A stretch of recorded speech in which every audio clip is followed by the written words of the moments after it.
Well, hi there.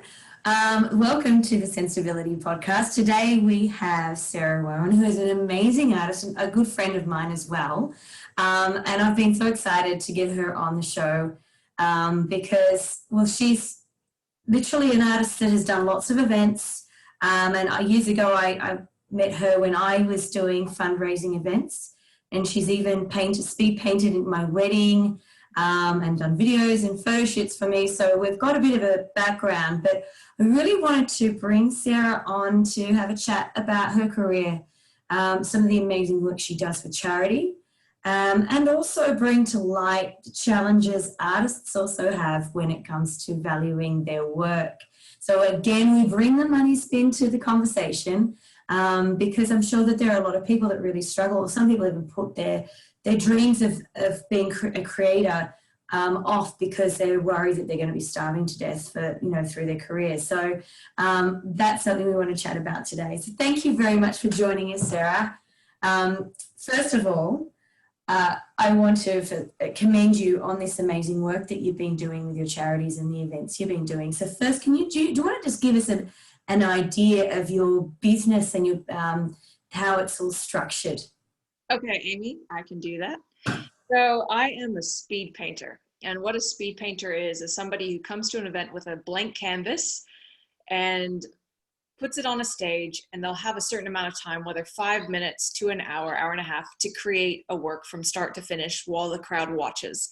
And it's a massive thrill for me because I try to do something where most speed painters, they'll have practiced the image they do beforehand, and it will be a famous face often.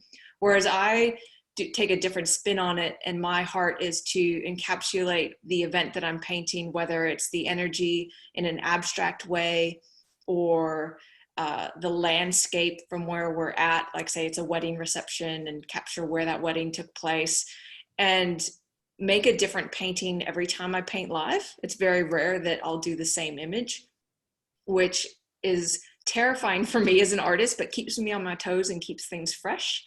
And it's a great way to interact with the crowd because they see themselves in that moment. And when it's an abstract piece, it's really nice to allow them on stage with me or off to the side, and they get to put some paint strokes on as well and get a little messy with me. And that way they can get that creative infusion in real life, in real time, and touch the canvas with me. Business model wise, it keeps growing and developing over the years. I've now been doing this for nearly 16 years. As of October, the end of October, I started 16 years ago. And the first time I took to the stage, I had never seen it before. I had no model, I had no mentor. A lot of people in business have an experience where they are kind of taught how to do something, or I didn't know about YouTube. I'm old and I didn't know how it works. So it's been a great process of creating a business out of I know how to manual. You've done a great job. I mean, you've really put yourself out there. I think it does take a lot of guts to do what you do, and you do it with such ease and grace. Honestly. And I know, and you've also got a lot of presence on social media presence and whatnot. So you've really built quite a portfolio in all aspects of the media. As well as, and I know that you do some really high-end events now, which is exciting. Yeah, they're lots of fun hanging out and rubbing elbows with celebrities and getting them on the canvas with me. And it's fun too, because I often don't know who the celebrities are, because with my American background, I'll look at somebody and go, you look like a footy player. And then they'll tell me their name and I'll Google them and they're like in the Hall of Fame of NRL. And it's just so much fun to not really know who people are. I think people appreciate that too. Yes, they really do. I was slapping shoulders and rubbing elbows with this one woman, and she was older, and I had no clue who she was, and I spoke to her like she was my own grandmother. And it turns out at the time she was Speaker of the House, Bronwyn Bishop. And it was so funny because I had no idea. And then a week later, I get a phone call from her people, and they're like, hey, can you do 10 paintings in 30 minutes at an event for her? And I was like, sure, no worries. hung up the phone and then like felt like I was about to throw up because I'd never done 10 paintings in 30 minutes before. But I always say How did yes you and then go? figure it out later. And it went incredible. I got to perform next to this incredible pianist while he played this piece of music from the 18th century. And I had to create a different painting for every part of the movements that he was playing. And I would make my hands go up when the music went up and make them go down. So I had spent 6 months learning that piece of music to go with it. It was incredible. Oh, wow. Yeah. And that's a really amazing lesson that you've just shared there in respect to running a business. And I think which attributes to a lot of people's success when they just throw caution to the wind. They don't know what they're going to get themselves into, but they say yes anyway. Yeah. And they'll go, yep, and then I'll work it out and deal with it as it comes, because there lies the opportunities and the growth when you do something like that. I don't think we should ever say yes to a job where we fit the criteria that's listed on there. There should always be something that scares you, always be something that makes you stretch and learn it. If you know how to do everything, you will not be a great asset to that company because you'll be too head full and like have this mentality of, oh, I know how to do that, but you won't have that mentality of that fresh intern learning, of that heart of I don't know anything, which is what we need to have constantly. I try to always approach every event with I don't know what I'm doing, because that keeps me stretching to be better than I was the event prior to that. Wow, that's something we should quote. That's fantastic. I guess I listen to absolutely everybody, regardless of whether you're self-employed or you're starting out, or you're just getting out in the workforce, getting your first job. That's brilliant advice to really stretch ourselves and not. And I was given that advice years ago: never be the smartest person in the room. Oh, The exactly. same kind of concept. It's walking through life to be forever learning, forever taking on experiences. And I guess that's really what it is with an artist. You're constantly searching, looking on new experiences, and you're the one with the paintbrush to create that. That's right. Very true. Which is awesome, making me kind of jealous now. I want to do more creative stuff. So when I semi-retire, I do want to get back into painting and music again. One day, I'll work on that. You certainly some motivation. Pardon? Do it now. Yeah. Wow. I would if I didn't have this baby that's on my case all the time. Finger paint with her. Good point. Zola, shoot. So back to your business model, another aspect of it, especially when it comes to these events, is your charity. Yes. So please tell me all about that, because usually these events are fundraising for a particular charity anyway. Right. Or what they'll do at events that it's not a fundraiser, they will often auction it off anyway. They'll go, okay, it's not a fundraiser, but we want to give this away to a charity. And they'll find a charity that's close to their company's heart, and they'll auction it off live. And what that does is it gives me a sense of purpose behind the painting, because I feel like, oh my goodness, this one's helping feed the homeless, or this painting's helping with this person's medical bills.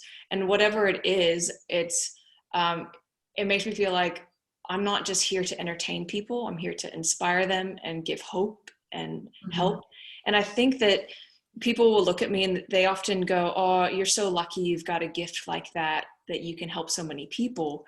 Because thankfully I've raised nearly $200,000 for charities now, and my goal is over $1 million. But I just look back at them and say, what gift is in your hand? I have got a paintbrush in mine, but can you bake? Can you write letters? Can you sing? Whatever you have, you can do something, whether it's on a small level or a large scale, and you can give back. Because I think a lot of people are in a state of just living in their subconscious and in depression because they don't engage with the community. They don't, it's this life, a circle of life. And when we don't participate in it, when we get disconnected because of technology and feel like, oh, I pushed like on someone's thing, or I donated $5 to this wires or something, yeah, there's so much more we can all do together to help humanity.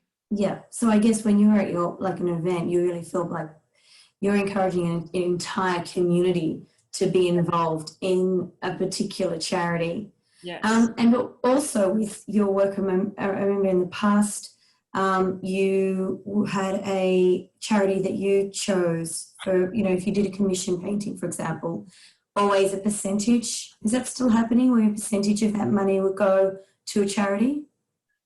Yes and no. I kind of put that on hold when I,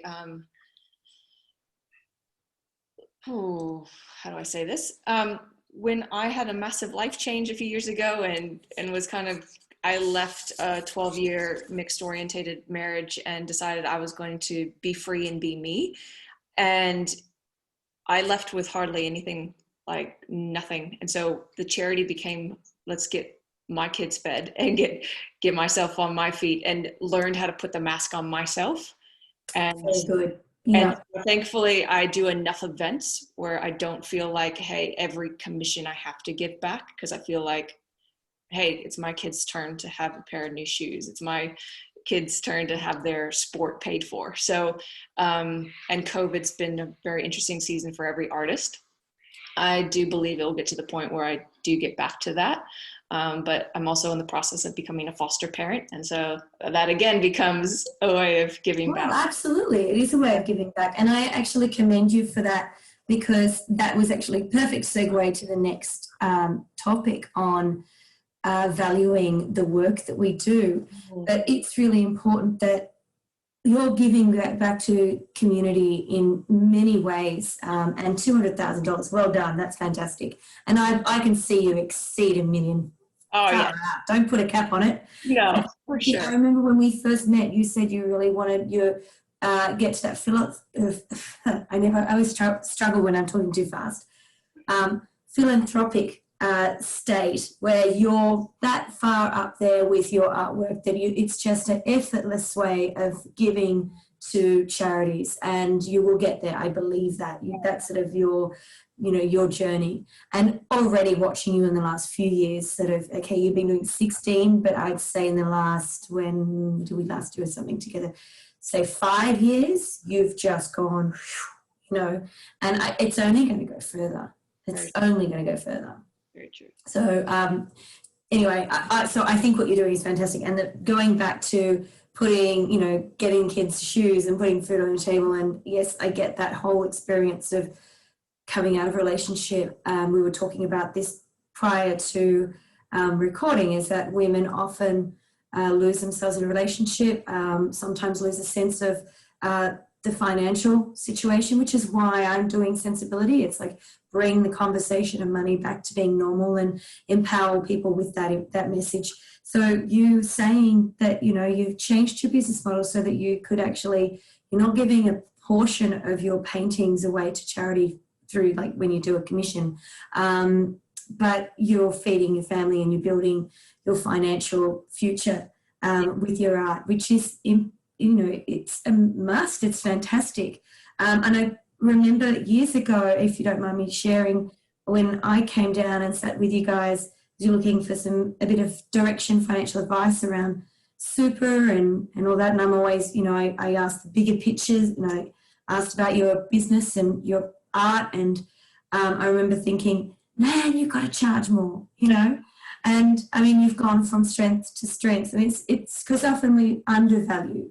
So can you share with me about your journey in how you've really learnt to value your work and your time, and how you've gone, because you have really accelerated over the past few years, how you've gone on that journey? Okay, first off, I never valued my art until I valued myself. So 3 years ago, when I took that big leap and said, no, I'm going to value myself and who I am, everything changed from that moment on. And unless you stop the rat race and that constant pace of compulsive activity, and you get back into the state of conscious activity, and you get your mind and your heart and your soul valuing who you are, you will never charge what you're worth. That is so true. That is amazing. That's one of my messages with the money coaching stuff, is it starts with you. It does. 100%. And as soon as I got to the point where I could look in the mirror, be proud of who I was and loved what I saw, it wasn't until that moment that I was able to add an extra zero to a quote for a client.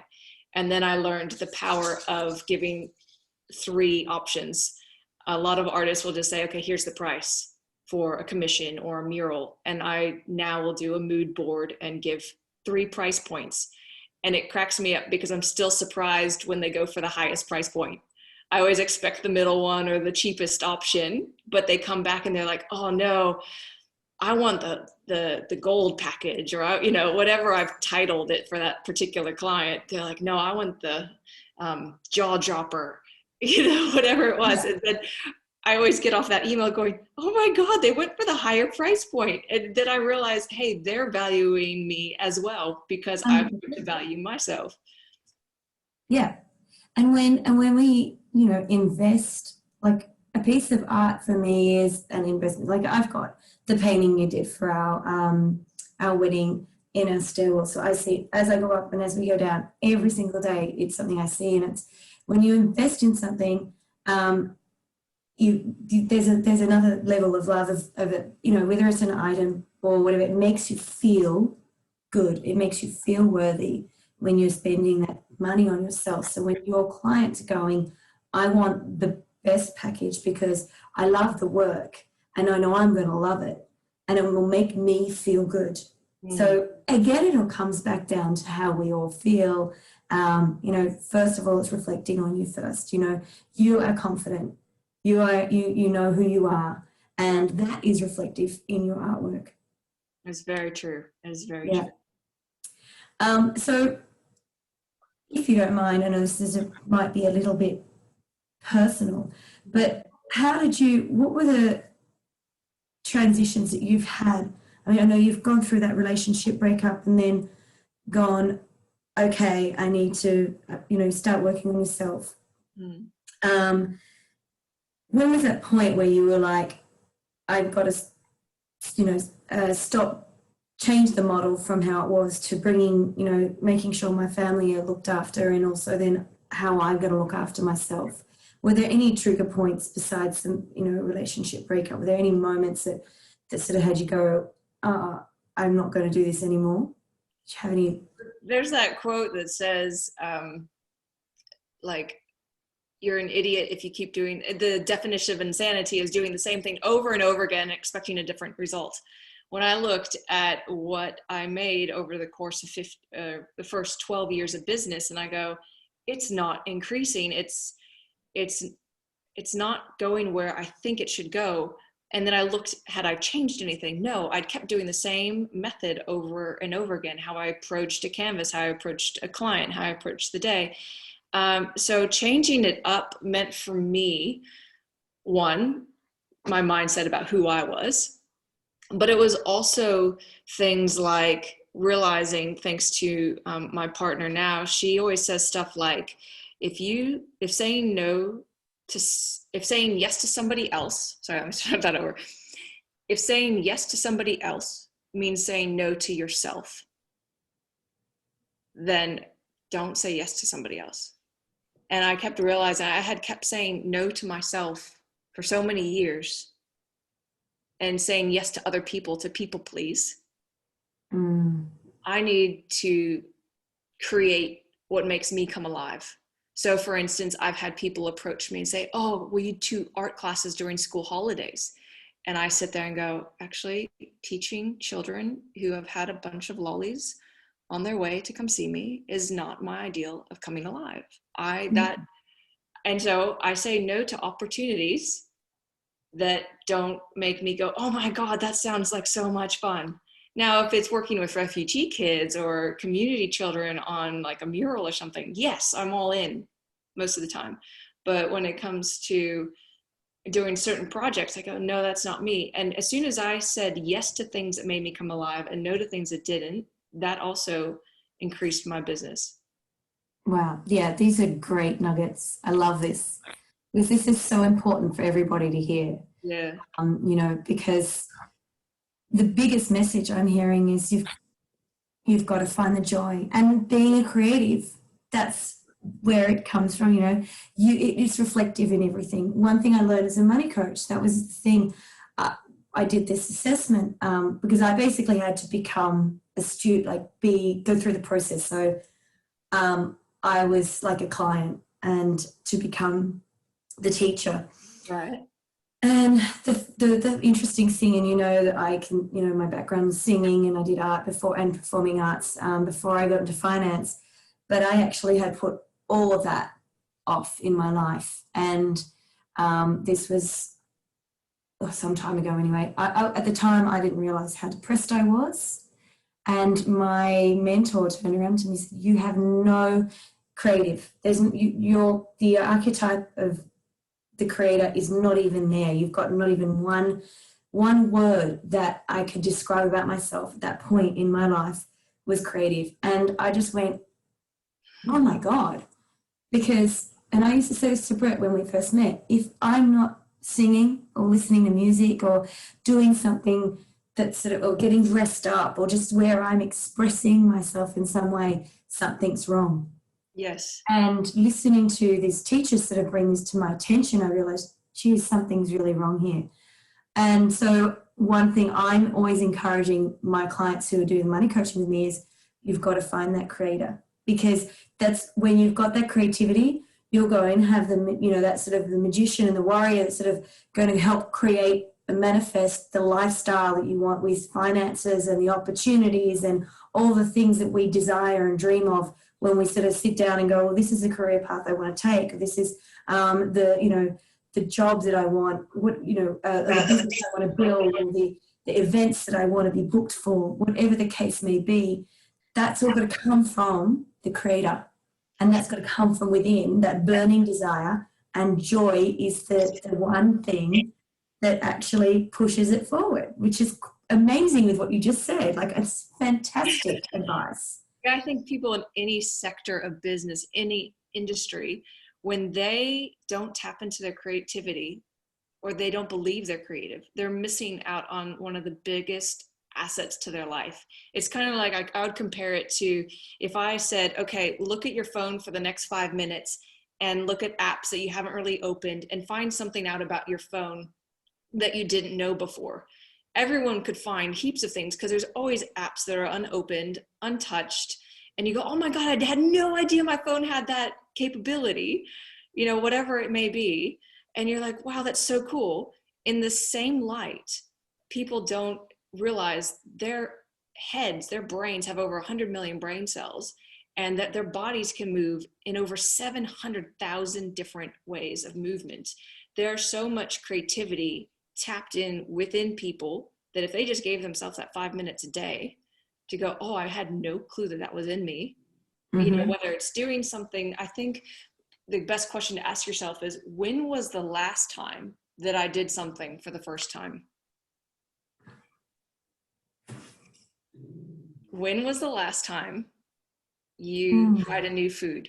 When was the last time you went a different route to work? When was the last time you did something, whether it was like snorkeling or painting your toenails or like walking barefoot in the grass? It doesn't have to be something that you pay thousands of dollars for an African safari. It can be the simplest little thing, sitting on the ground to play cards with your kids rather than sitting at a table, or, walking with a friend and having a chat rather than sitting on your phone. There's all these little ways that we can tap into our creativity that we don't even give ourselves permission for because we go, I don't have time for that. Whereas I relate it to exercise. We don't have the luxury not to do it because our bodies and our soul need it just as much as eating a healthy diet, just as much as exercise. Our body and our soul needs, and our relationships and our businesses need us to tap into that creativity, because without that, we're not living. Now, are you doing work like this with businesses? Yes. So I'm doing corporate speaking and professional speaking. It's been a wild ride, learning how to communicate to audiences and encapsulate this message in an inspirational way. It's probably where I feel just as much alive as I do with a canvas. I remember at the age of 12, I would lay in bed and anything interesting that I had heard that day, I would hold a microphone in my hand, in my head, and fall asleep at the age of 12 thinking about what I would say to an audience of 500 or 1,000 or 2,000. Wow.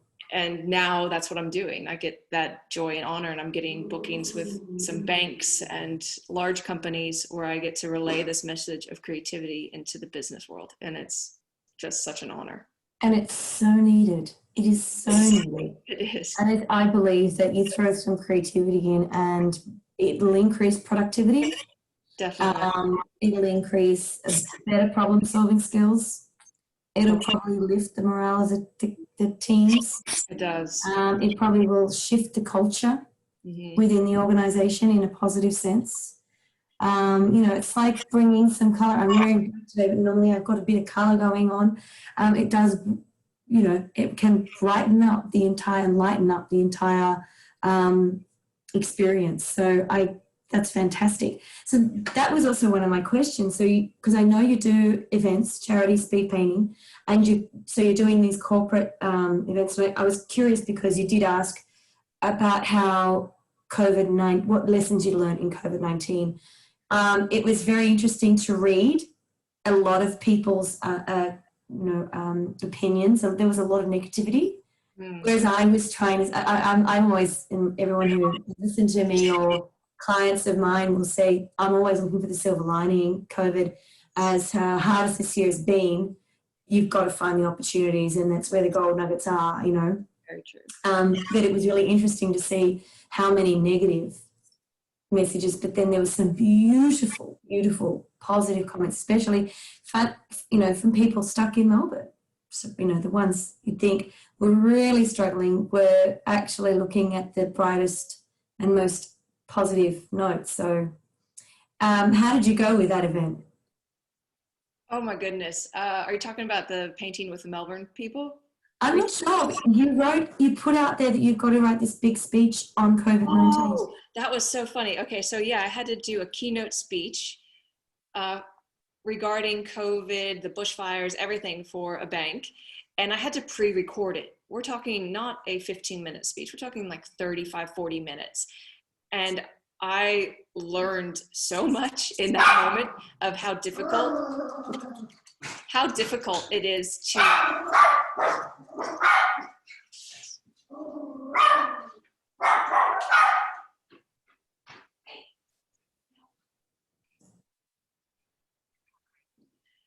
So creating a keynote speech pre-recorded, having never done that before, you don't get that energy from a live event. You don't get to see their faces, to see if they're engaging, to know if you need to change the wording, the phrasing, the pace, anything like that.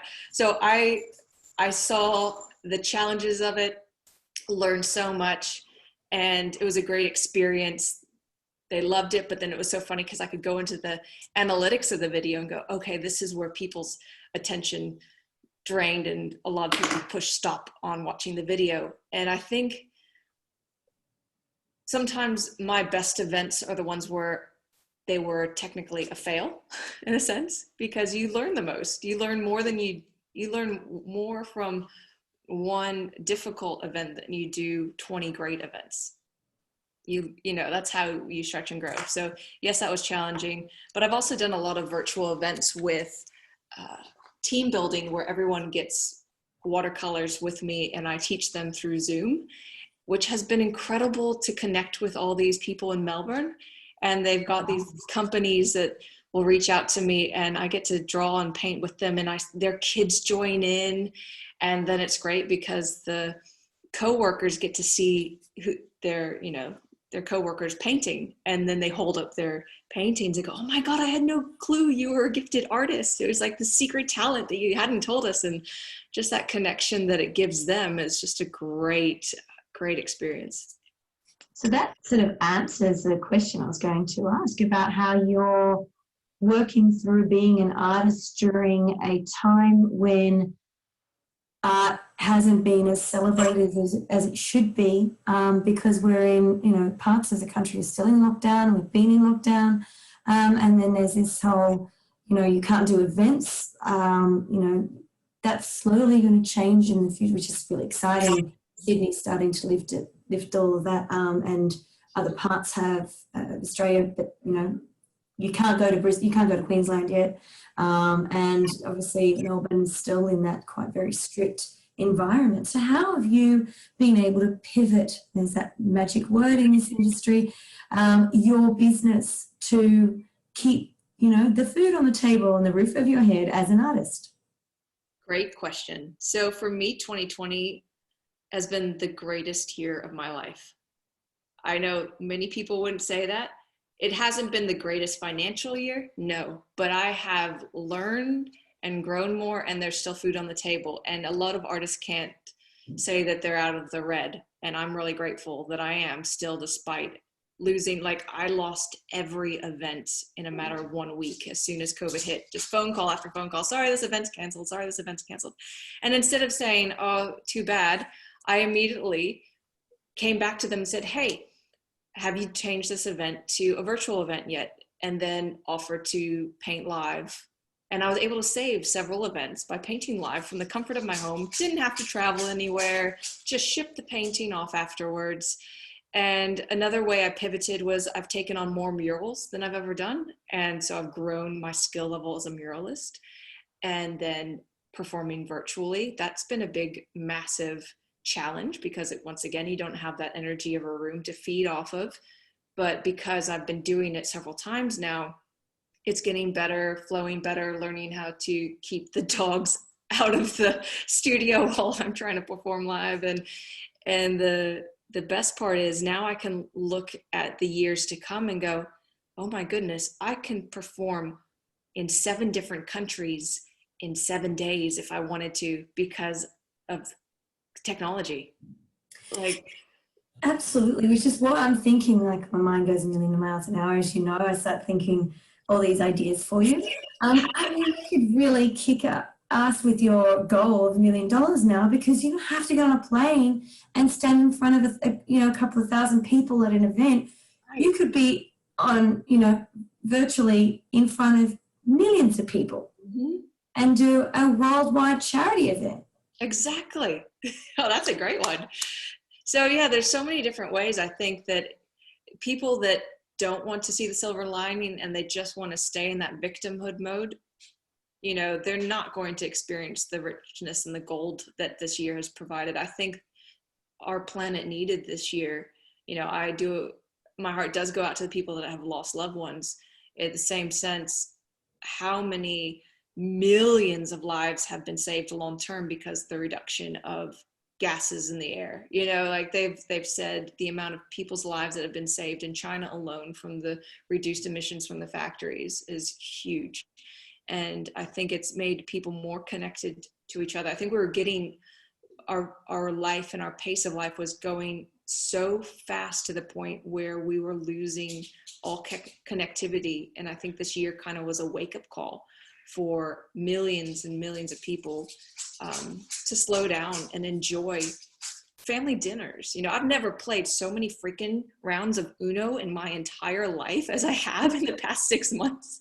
And it's been wonderful. The kids are great and we love it. I think if we don't stop and smell the roses, we're, what's the point of living?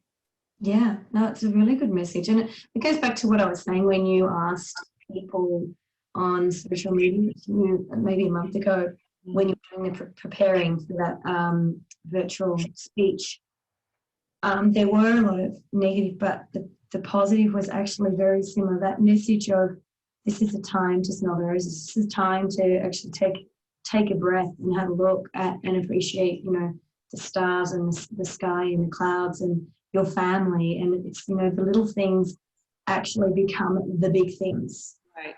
And that's one of the lessons I've learned is, I had a baby last year and I couldn't get an au pair, I couldn't get childcare, I couldn't get any help. So I had to just sort of sit back and, trust that my clients would understand that I wasn't working full time.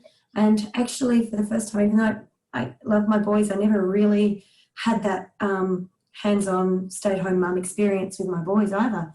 I went straight back into studying and working when they were born. So this year sort of forced me into that role more than I expected. And then there's also that battle because your expectation hasn't been met, that you just got to let that shit go, excuse my language, but that's most liberating. And a lot of people really do struggle with that. You mentioned that sort of archetype of the victim. We all can fall into that trap of blaming or avoiding, or just, feeling like we're worst off, or we're, hard done by. But if we actually stop and go, okay, I can't go out, or I can't do certain things, and it's really hard, but what am I learning about myself? What have I learned out of this experience? And I think that's really tapping into our creativity, because a creator is actually all about wanting to learn, experience new things. Right. And when you do that, you grow. You do. So this has been a year of growth, and whether we all appreciate it or not, I love that you have had a brilliant year, and I have too. I realize how much I hate crowds. Well, everyone I hate crowds. It's just it's great because people move out of your way. I'm like, oh, I don't have to feel like a freak anymore. Totally. Yeah, when I go to the shops now and there's a lot of people, I'm like, oh, go home. I don't want to see anybody. Yeah, I hate shopping for that very reason. So yeah, the world has changed, and we've all got to learn to embrace it. Yes. We can't see it, it's never going to go, I don't believe, going to go back to how it was. There's some things and elements to what this year's brought that we will continue going with. And I think the way we do business is certainly one of them. So, doing global events online. I was at a conference last week.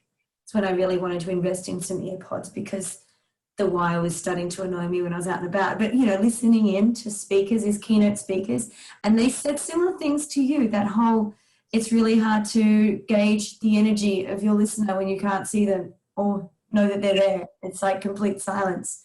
And you just hope that they're hanging on to every word you're saying. Believe me, we are. We really are. Oh, that's so good to hear. Yeah, I was doing a team meeting with a group I'm a part of called Future Crunch, and it's a group of intellects and brainiacs that speak at events, and they've added me to the group as a speaker. And it was so funny because I told them that challenge that I was having with it, not having that energy of events and hearing the sound of silverware. And it was so cute because they all just grabbed some silverware real quick and started banging it in the talk.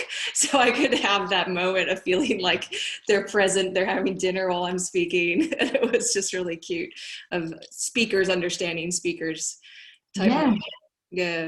It's interesting because it's something you don't think about, but yes, when you're keynote speaking, usually while the speaker's on stage, the meal is being served. Mm-hmm. Yeah, so when you're not having that kind of background noise that you're accustomed to of, Australians annoyingly chatting in the background and people drinking and just loving that, that even the movement of people, being served food, just little things that you become accustomed to as speaking. It's been a challenge, but I think it's really helped grow and stretch me. I love the book. I haven't even fully read it, but it's called Stretch, and I can't remember who wrote it, but it's a New York bestseller. And he goes into the whole concept of stretchy versus chasey, and about the psychology and the studies behind companies that have been successful despite having so little resources, and how other companies that have failed despite having so much. And so where it comes into play is stretchy versus chasey. So in a stretchy mindset, we can look at what we have and become really creative and innovative with what we have. And I think 2020 has helped so many companies go, oh my God, I actually don't need this aspect to run my company. I can actually get rid of this, get rid of that, and I can use and pull the resources here to be effective.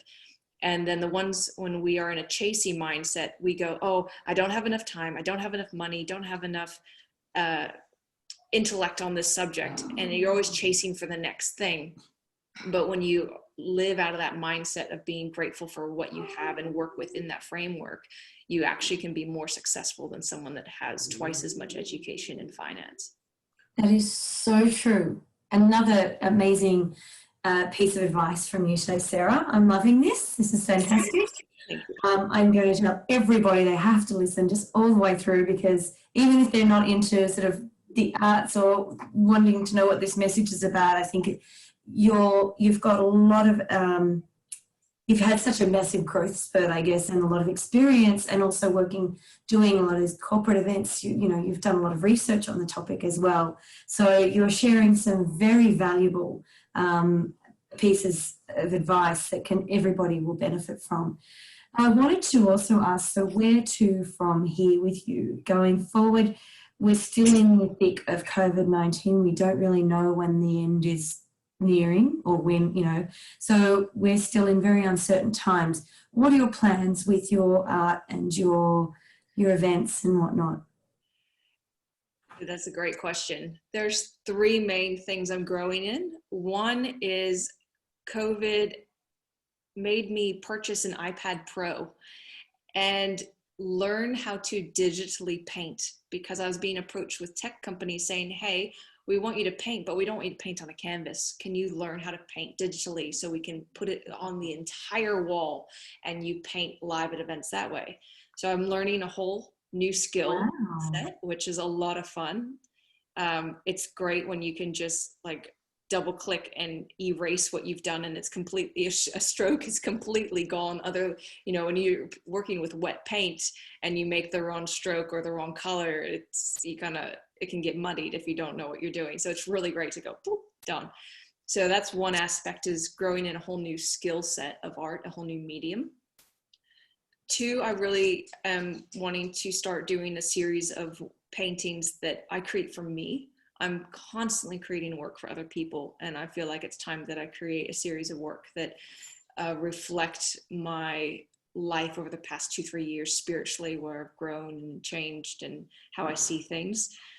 Thirdly, I want to grow more and more as a professional speaker, where I speed paint a 5-minute painting, then speak and inspire people, because my desire to tap others into their creativity and help them see what's inside of them is so great, more so than creating works of art, because I feel like that's why I'm here, is to help all these business people that have lost that sense of wonder. Whether it was a teacher or a loved one that said, oh, you're not an artist, and they believed it and they held on to that story. I want to help rewrite that story. I want to paint the fresh canvas in their minds of who they are. And that would just be remarkable. And of course, write a book on the side. Yeah, wow. Why not? It's still another concept of one to many. Yes, it is one to many. And have you got events coming up that anyone could be looking out for? Is there a page or website that you are, on your website? Do you have upcoming events, things like that, where people can actually see what you're doing? Actually, most of my events are all private based. There's very rarely that I have a public one. If I do have a public event, whether it's at a concert or something, I will post it onto my website or Facebook or Instagram. So people can follow me at artistsarahrowan.com, or on Facebook at the same thing, Instagram same, LinkedIn also that. But yeah, I tend to do private birthday parties, weddings, corporate events, and yeah, it's not easy to get in unless you know somebody.